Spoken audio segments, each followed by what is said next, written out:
Hello class, till here we gone through the tasks of the charging system in case of the automobile and especially in case of the two-wheeler.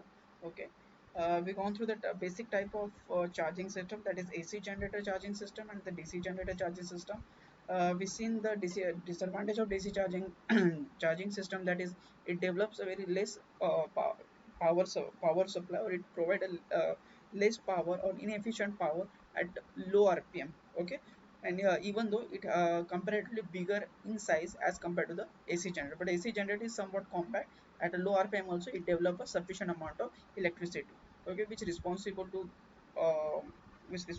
give or fulfill the power demand of accessories, battery charging task, and triggering task. So there is a third task, that is triggering of pulse to CDI ignition system. This is normally this task is assigned to magneto or a charging system in case of the two-wheeler only, but in case of the four-wheeler, if you are using a ignition system like direct ignition system, distributor less ignition system, okay, even though distributor ignition system, there that task is assigned to the camshaft position sensor and the crankshaft position sensor. Okay, so in conjunction with those two sensor, that is camshaft and the crankshaft, the triggering pulse sent it to the ECU in order to make aware ECU to that location or position of piston with respect to the top dead center. But in case of the two-wheeler, we are not using crankshaft position sensor of camshaft position sensor specifically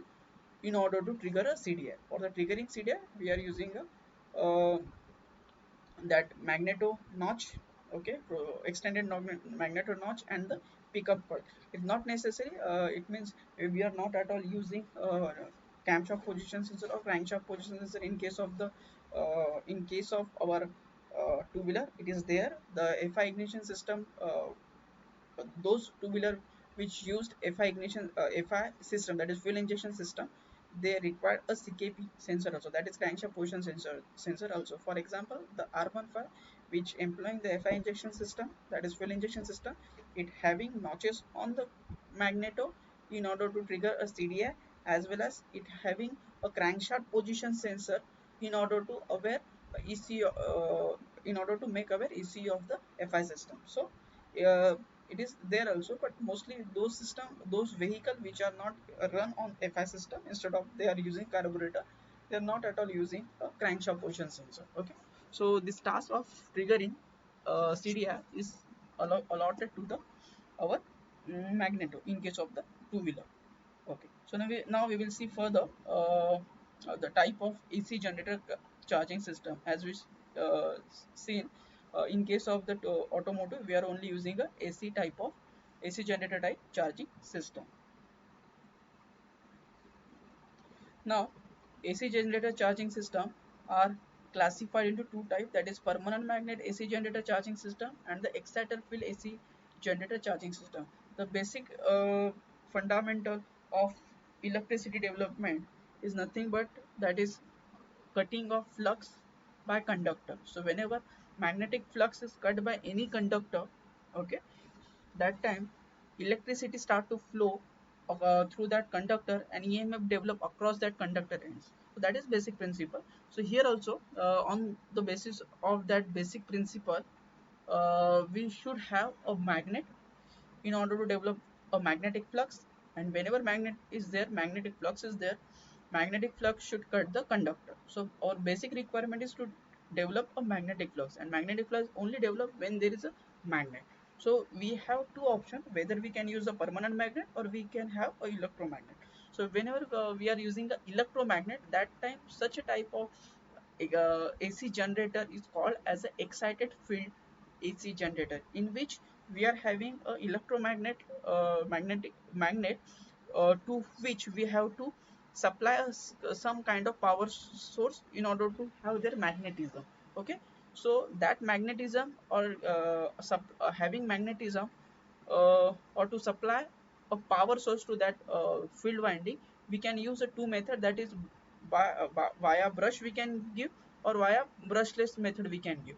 So here, on the basis of brush type excitation coil or brushless type excitation coil, it further divided into two category.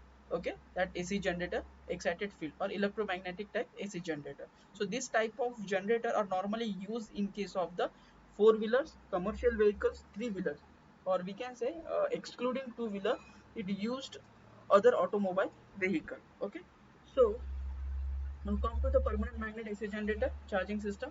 Here, as name indicate, here we are using a permanent magnet. So no need of electromagnet, so no need of any kind of initial power source required to have a magnetism, because in case of the excited field AC generator, even though we are having a generation, okay, we are having a generation through generator, but or I mean to say, to have electromagnetism, we at least require some kind or some dead status battery. We can't eliminate battery here directly.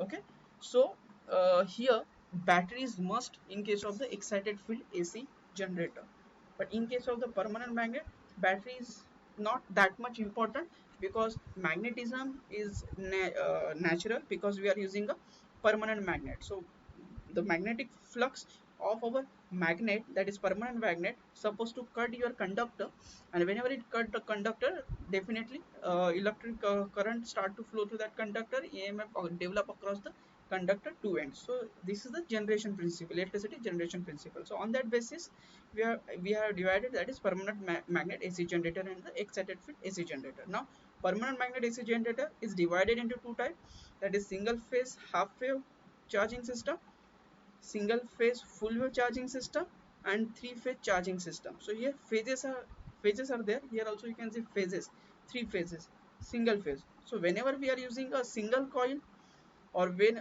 we have seen a single coil is there in order to charge battery, okay, or in order or we can say the charging system consists of a single coil, that time we can say it is a single phase. Whenever charging system or charging coil are more in number, or uh, having a six pairs, okay, that time we can say it is a three phase charging system. Okay, so basically as phases more, that increases the proportions of, or frequency of generation of electricity. Okay, even though in case of half wave and full wave also, you can say whenever half wave is there, so half cycle we are getting the electricity, and remaining half cycle we are getting a non or we can say for the remaining half cycle we are not getting a supply, or we are not getting a power generation. But in case of the full wave, in both positive and negative cycle we are getting a supply or power generation. So same way here also, half wave the frequency is less, full wave is somewhat somewhat frequency is more,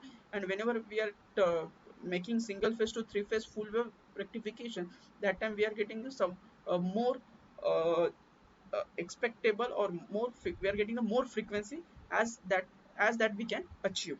Okay, so similarly here also we are having the three phases and three phases. So here we are using a three phase brush type and three phase brushless type. So normally those are exist in case of the commercial vehicles, auto four wheelers and three wheelers. This is related to our two wheelers. So now we will see these three system one by one. So before that, we must know what are the types of types include in case of the AC generator charging system, or we can say what are the not type, we must see what are the parts include in case of the AC generator charging system. So we'll see this parts of the AC generator charging system in our next video. Thank you.